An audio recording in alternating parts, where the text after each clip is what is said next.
It's time for the Mike Wagner Show, powered by Sonic Web Studios. Visit online for all your website needs at sonicwebstudios.com. The Mike Wagner Show brings you interesting people doing interesting things all across the globe. Now, let's get started on the Mike Wagner Show at themikewagnershow.com.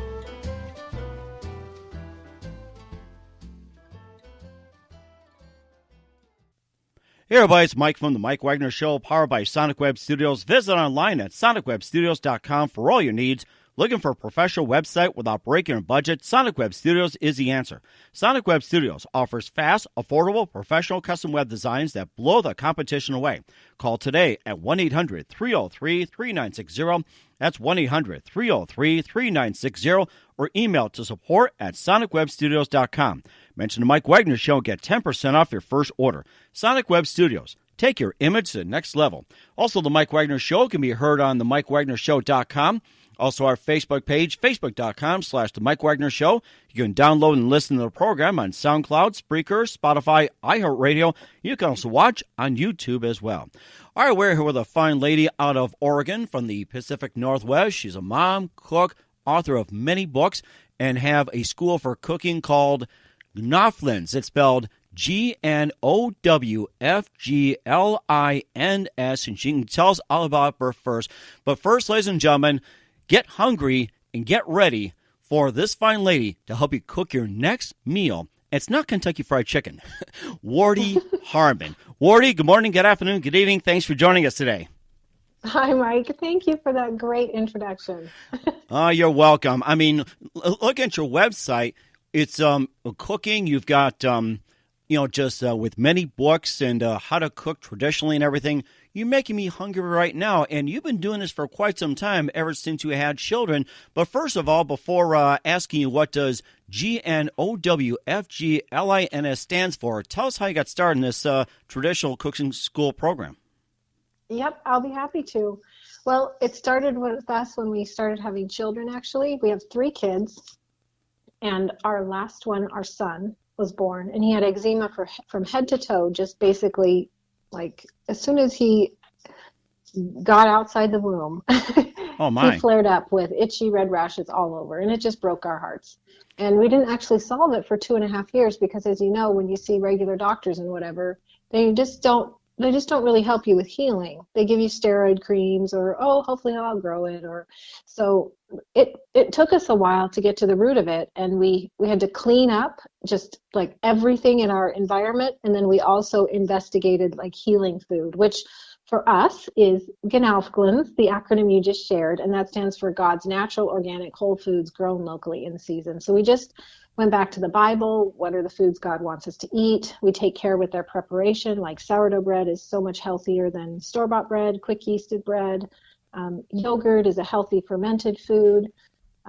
There's just traditional cooking, just basically, we cook with Gnofglins. You might call it traditional cooking, but it's just before the food industry started making fast food and highly processed food, people used these methods just for everyday meals using whole food ingredients, and they were so much more nutritious. And so we found ourselves kind of a victim of the food processing industry, and our son was kind of like the canary in the mine for us that said, there's a problem here. And his eczema was one thing that healed when we changed our diet and started eating what we now call Gnofglins. But other things like seasonal allergies and just fatigue and hormone issues, all kinds of things started healing from that. So it really was a situation where, like, we had a personal crisis that we learned a whole bunch, and then we started sharing it online. And so that's now why we have our traditional cooking school, because I think people are hungry for it. We're not the only ones who have eczema or allergies or hormone issues or, can't get the weight off or tired, headaches. There's so many different ways that people suffer. And food is the first thing you go to for healing. And so we're just honored to be part of that journey for a lot of people now.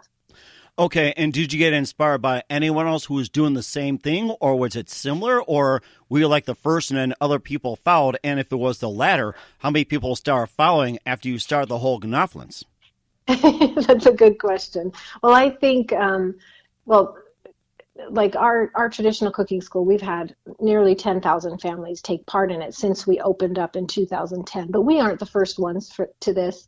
Well, back when we were having issues with our health, there was a book, and if your readers aren't familiar with it, it's just fantastic. I highly recommend it, called Nourishing Traditions, and that really is the traditional cooking diet. And to us, it's our faith is very important, and honoring God and what He designed for our food. So what traditional cooking for us is Gnaufglens, the acronym I was sharing with you. But for everybody else, they probably got it from Nourishing Traditions. And to be honest, I got that book and I thought it was really hard, and I just couldn't, like, soaking, sprouting, I don't want to deal with that.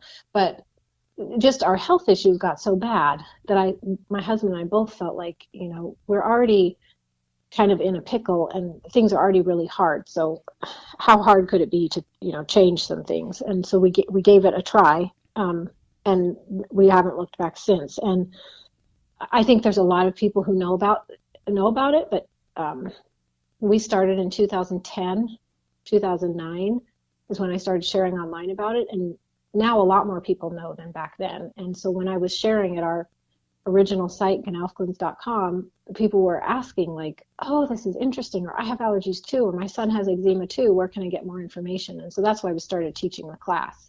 And our very first class was called Fundamentals. We still have it online, and it's the basics, basically, of traditional cooking, cooking with Gnaufglens, as we call it. That is amazing, too. And, of course, you have your version of traditional cooking. What are some of the other interpretations of traditional cooking by others, and you just compare with that? Yeah, well, for us, God is first, and I know for many others it is too. In the land of what you might call nutrient-dense food, where everything you eat is dense with nutrition, as opposed to empty calories that might be in sodas and whatever, or white bread.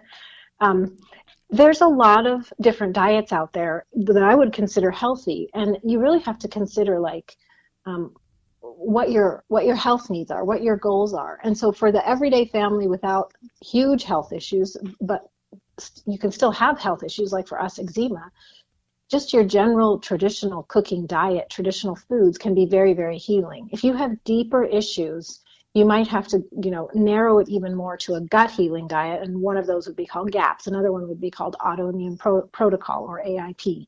And that's where, there's all these whole foods out there, and they're wonderful, and they're healthy, and they're good for the generally healthy individual, or somebody who's coming off the standard American diet. But for somebody who has chronic inflammation or pain, or, leaky gut or something, like complex carbohydrates, brown rice, good sourdough bread, that might not be a good food for them because they need to heal. Mm-hmm. So, and then, paleo is similar. There's just a lot of tweaks on it. And keto is like the traditional food diet, but without all the carbs, right? I mean, it's the fats and the protein. Mm-hmm.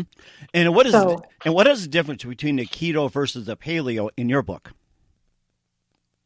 Right. Well, keto, basically, you eat fat and protein, and you have very limited carbohydrates. You're basically, by the limit of carbs, you're forcing your diet to your body to burn something different than carbs for fuel. And so after a period of time on this diet, you end up burning fat for fuel, not carbs. Now, paleo doesn't limit carbs, but it does limit, like, you don't have processed foods. You do. I'm not exactly sure, like, if you can do grains or not, but you're not limiting carbs. You're having, sweet potatoes, and those are all fine, because on paleo, it's not limiting carbs, but it's kind of going back in time to the foods that are not in our modern processed society. Mm-hmm. So, now, but even in paleo, there is an emphasis on protein and fat. It's just that you're having the sweet potatoes and whatnot. Okay, now can you mix the two together, or do you have to keep them separate? Oh, well, if you want to be strict keto, which means like very few carbs, or like, less than 50 grams a day or 40 grams a day, it's different for different people. You can't really mix, because then you're not eating keto, because your body's using carbs for fuel. So okay. You kind of have to just pick. And, you know, there are people, especially coming off the standard American diet, and all these diets that I've been talking about are fantastic. I think personally that the traditional food diet is the one that's most doable for people because there aren't really restrictions on types of food. You know, breads are fair game. Just use sourdough, which is actually very delicious. Sweeteners are very fair game, but you use unrefined sweeteners and you just don't have gobs of them. Mm-hmm. Whereas if you look at a gut healing diet or keto or paleo, you are like cutting out certain types of food, and that can be just harder on a day-to-day basis, especially with a family and if you're busy and eating out and whatever. So mm-hmm. I think I just love the beauty of the traditional food diet because, yeah, you're not having processed foods, but if you go off them, and maybe you can speak to this, Mike, if you go off them for any period of time and you have something like super sweet, or, you know, you go to a restaurant and you have French fries that are fried in like processed soy oil or something, you just don't feel good because now your body is to the point where it's like, this isn't food and I don't feel good. I can tell by that too, because I'm a victim of it. Sometimes I have to stop somewhere to get something before I go to a radio station, before I go somewhere or go here, there, everywhere, like your typical, you know, person going here, there, everything else. And of course you see all these ads for this and everything. Mm-hmm. And I just say this is that, hey, you're eating the wrong thing. And of course, I just want to throw this out there before we get to the next question. What do you think about coffee today? Coffee? Yes. Yeah, I drink a lot. I confess. That's what radio people do is coffee. I think I might be losing you. Oh, no, I'm still here. Yes. And okay. Yeah, I didn't have any coffee at that time. I thought I might have lost you if I said coffee. So. Well, coffee, like I love coffee and the taste of coffee. I think people drink far too much coffee, and then people say, well, I'll drink decaf, but there's certain processes with decaf that are just not very good for you, actually. So my favorite coffee or type of coffee that I think is great is to do a fair trade organic beans and then decaf, but look for the Swiss water process decaf. We actually have a whole article on the best coffee and is coffee good for you at traditionalcookingschool.com if anybody wants to know more. But that's my personal opinion. And so, you know, we make it occasionally, but we're not big coffee drinkers in the house. I think we just try to avoid, you know, sugar, coffee, I should say caffeine. We try to avoid stimulants because we just, you know, we want to be fueled by natural food instead of stimulants, if that makes sense. Right, exactly. Yeah. And we'll get to that in just a minute here. Some of the common dishes, personal favorites, and about your website. You listen to The Mike Wagner Show at themikewagnershow.com, powered by Sonic Web Studios. Visit online at sonicwebstudios.com for all your needs. You're looking for a professional website without breaking a budget? Sonic Web Studios is the answer. Sonic Web Studios offers fast, affordable custom web designs that blow the competition away. Call today at 1-800-303-3960. That's 1-800-303-3960. Or email to support@sonicwebstudios.com. Mention the Mike Wagner Show and get 10% off your first order. Sonic Web Studios. Take your image to the next level. Also, The Mike Wagner Show can be heard on themikewagnershow.com. Also on Facebook at facebook.com/The Mike Wagner Show. You can check out the past interviews. We encourage to like, invite, share, and invite people to the page and pass it on. And also, The Mike Wagner Show can be heard on SoundCloud, Spreaker, Spotify, iHeartRadio, and you can watch The Mike Wagner Show on YouTube as well. We're here with Wardee Harmon, the owner of Traditional Cooking School and traditionalcookingschool.com, and also heading up a great group called Gnoflins, and I'm just having a hard time, you know, what it is, so I'm going to have to take myself a quiz on what Gnoflins is once again. So that's one of the most long acronyms I'm having trouble with, but I have a much easier time once I'm done. Well, let me tell you how it came to be, Mike. Mm-hmm. So when we were having these, like, when our family was being healed by the way we were eating, mm-hmm. we were starting to share online, we thought we need a name for this. And my husband said, well, what are all the important qualities of this food? And so we listed them all. And it was what the acronym means: God's natural, organic, whole foods grown locally in seasons. But, you know, that was really long, and, you know, that's not a good URL. That breaks all the rules. So he was like, why don't we come up with a word? And he said, let's take the first letter of every one of those words, write it on a piece of paper, and we'll try to, you know, organize them into something. And so we did that. And he came up with canal splints, and I said no, because I was like, I want it to be